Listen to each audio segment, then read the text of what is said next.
शुभ प्रभात। Good morning students. मैं Miss Kavita Sonawane.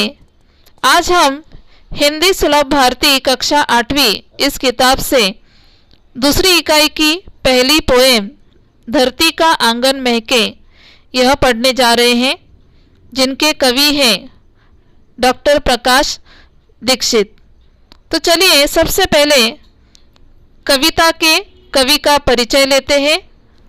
Doctor प्रकाश दीक्षित, इनका जन्म 1929 इटावा यानी कि उत्तर प्रदेश में हुआ था और उनकी मृत्यु 2012 में हुई है। परिचय इस प्रकार दिया है कि वे आजीवन अध्यापक रहे हैं। डॉक्टर प्रकाश दीक्षित जी अर्चना, मणिप्रभा, ज्ञानार्जन आदि पत्रिकाओं के संपादक रहे और अमर उजाला समाचार पत्र में पत्रकारिता भी उन्होंने की। उनकी विविध रचनाएं पत्र पत्रिकाओं की शोभा बढ़ाती रही। उनकी प्रमुख कृतियां हैं अर्चनांजलि, मंगलपथ, दोहावली, राष्ट्रीय स्वर। यह कविता संग्रह है।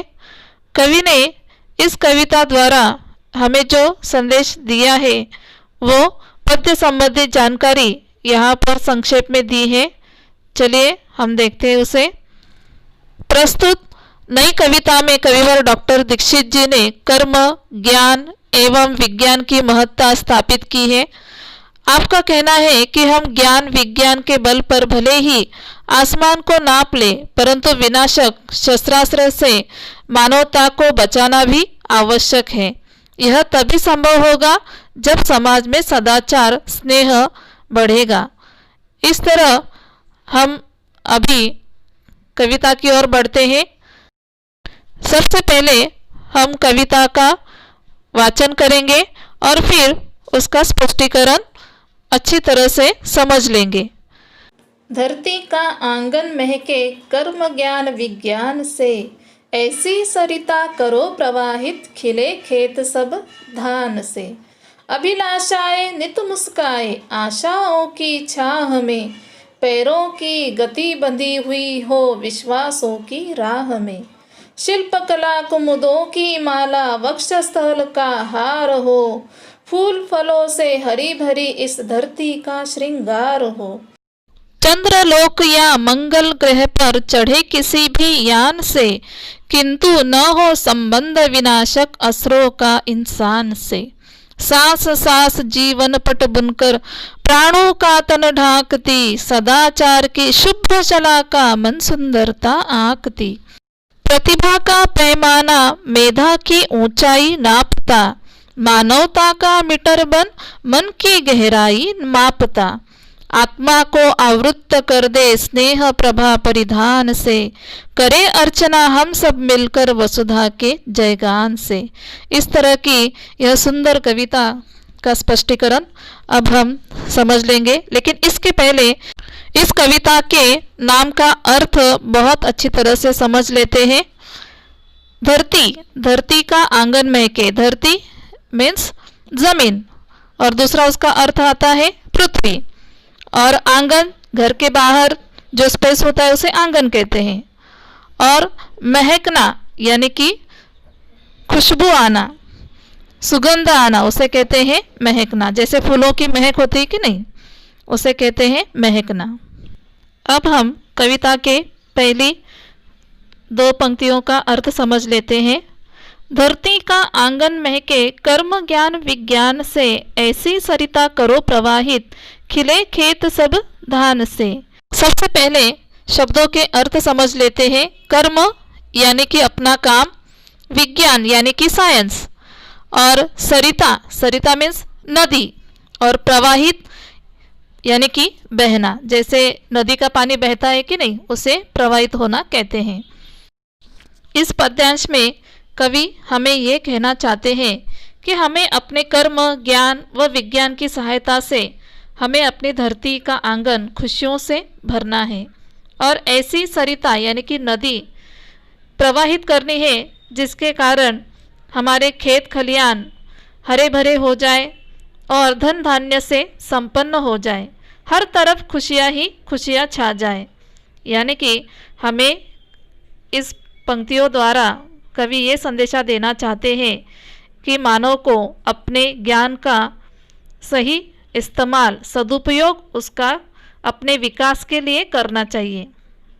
अब आगे बढ़ते हैं सेकंड स्टांजा। अभिलाषाएं नित मुस्काए आशाओं की छाह में, पैरों की गति बंधी हुई हो विश्वासों की राह में। शब्दार्थ, अभिलाषाएं यानी कि अपनी इच्छाएं, मुस्काए यानी कि हंसना, छाह यानी कि छाव, शेड, गति यानी कि स्पीड, और राह, राह यानी कि रास्ता, पथ, मार्ग।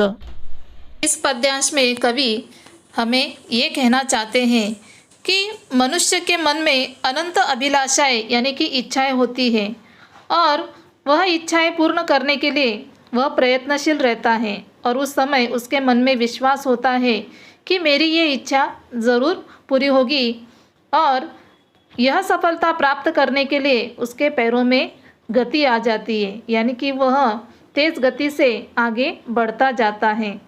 और एग्जाम्पल कि जैसे कोई इंजीनियर बनना चाहता है, कोई डॉक्टर बनना चाहता है, कोई सोल्जर बनना चाहता है, हर एक की अपने अपने एक इच्छा होती है और यह इच्छा पूरी करने के लिए मनुष्य के अंदर एक आत्मविश्वास होता है और उस आत्मविश्वास के बलबूते पर वह तेज़ गति से आगे बढ़ता जाता है और अपनी इच्छाओं को पूरा करने का प्रयास वह करता रहता है। इस प्रकार यहाँ पर कवि हमें आत्मविश्वास और अपने कर्तव्य पथ पर आगे बढ़ने की प्रेरणा इन काव्य पंक्तियों द्वारा देना चाहते हैं। चलिए अब आगे बढ़ते हैं। तीसरा पद्यांश। शिल्पकला कुमुदों की माला, वक्षस्थल का हार हो, फूल फलों से हरी भरी इस धरती का श्रृंगार हो। अब इस पद्यांश के शब्दार्थ, शिल्पकला यानी कि मूर्तिकला, और कुमुद यानी कि कमल का फूल, वक्षस्थल यानी कि सीना, छाती, चेस्ट, और हार मीन्स जो गले में पहनते हैं वो वाला हार। उसके आगे सेकेंड लाइन में श्रृंगार, श्रृंगार यानी कि सजना, संवरना। किसी प्रोग्राम में जाते समय हम अपने आप को सजाते हैं कि नहीं, उसे कहते हैं श्रृंगार करना। कवि इस पद्यांश द्वारा हमें ये कहना चाहते हैं कि शिल्पकला जैसी कई सारी अन्य कलाएं इस धरती पर है और प्राकृतिक संपदाएं यानी कि फल, फूल, पंछी यह धरती की शोभा बढ़ाते हैं और इस धरती का यह श्रृंगार है और यही श्रृंगार हमेशा बने रहने के लिए, बरकरार रखने के लिए हमें पूर्ण प्रयास करना चाहिए। Now next stanza. चंद्रलोक या मंगल ग्रह पर चढ़े किसी भी यान से, किंतु न हो संबंध विनाशक असरों का इंसान से। अब यहाँ पर शब्दार्थ यान, यान यानी कि जिससे हम सफ़र करते हैं वह व्हीकल, उसके बाद अस्त्र यानी कि हथियार। अब यहाँ पर कवि हमें ये कहना चाहते हैं कि मनुष्य ने आज इतनी बड़ी सफलता हासिल की है कि वो चंद्रलोक और मंगल ग्रह तक पहुँच गया है। कवि इस पद्यांश द्वारा हमें यह संदेशा देना चाहते हैं कि मनुष्य ने विज्ञान के आधार पर बहुत सारी सफलताएं हासिल की हैं, यानी कि वह चंद्रलोक, मंगल ग्रह तक पहुंच गया है, लेकिन इसी ज्ञान का उपयोग वो किसी विनाशक अस्त्रों का यानी कि हथियार बनाने के लिए उसका इस्तेमाल ना करे, ताकि इंसान का ही दुश्मन ना बने, मानवता की सुरक्षा करे, यानी कि इंसान का संबंध किसी भी विनाशक अस्त्र से ना हो। इस तरह का संदेशा कवि ने इस पद्यांश द्वारा दिया है। अब चलिए आगे बढ़ते हैं। नेक्स्ट पद्यांश। सांस सांस जीवन पट बुनकर प्राणों का तन ढाकती, सदाचार की शुभ्र शलाका मन सुंदरता आंकती। शब्दार्थ तन यानी कि शरीर, शुभ्र यानी कि सफ़ेद स्वच्छ, शलाका मीन्स सलाई, आंकना मीन्स अंदाज़ा लगाना या फिर उसका मूल्य लगाना। कवि यहाँ पर हमें ये बताना चाहते हैं कि जिस प्रकार धागे से बना हुआ कपड़ा हमारा शरीर ढकता है, उसी प्रकार सांस सांस से हमारा जीवन पट बनता है। और सदाचार की शुभ्र शलाका यानी कि मानवीय गुण, अगर उसमें अच्छे गुण है तो वह उसकी मन की सुंदरता को दिखाता है, और उसके अच्छे आचरण, उसके अच्छे गुण, वही उसका परिचय होता है। तो यहाँ पर कवि हमें ये बताना चाहते हैं कि हमारे शरीर की सुंदरता के बजाय अगर हम मन से सुंदर हो, यानी कि हमारे विचार शुभ्र यानी कि स्वच्छ साफ हो, तो वही हमारी सच्ची पहचान होती है। अब हम आगे बढ़ते हैं। Next stanza. प्रतिभा का पैमाना मेधा की ऊंचाई नापता, मानवता का मीटर बन मन की गहराई मापता। अब यहाँ पर शब्दार्थ, प्रतिभा यानी कि विलक्षण बौद्धिक शक्ति जिसे हम टैलेंट कह सकते हैं, मेधा यानी कि बुद्धि, और पैमाना यानी कि मापना, मानवता इंसानियत। यहाँ पर कवि हमें ये कहना चाहते हैं कि मनुष्य के पास विलक्षण बौद्धिक शक्ति यानी कि बहुत सारा टैलेंट है, उसी का उपयोग करते हुए मनुष्य आगे बढ़ता जा रहा है और कई सारी ऊंचाइयाँ छू रहा है, सफलताएं हासिल कर रहा है। लेकिन यहाँ पर कवि ये कहना चाहते हैं कि उसके अंदर मानवता के गुण भी होने आवश्यक है। यहाँ पर कवि हमें ये संदेशा देना चाहते हैं कि हमारी प्रतिभा, हमारी बुद्धि और हमारे व्यवहार ये हमारे चरित्र के परिचायक हैं। अब इस कविता का अंतिम पद्यांश देखते हैं। आत्मा को आवृत्त कर दे स्नेह प्रभा परिधान से, करे अर्चना हम सब मिलकर वसुधा के जयगान से। शब्दार्थ, यहाँ पर आवृत्त यानी कि ढकना, स्नेह यानी कि प्रेम, और वसुधा इसका अर्थ है धरती, और जयगान यानी कि स्तुति करने वाला गीत, या उसे हम गुणगान करने वाला गीत या फिर गौरव गीत कह सकते हैं।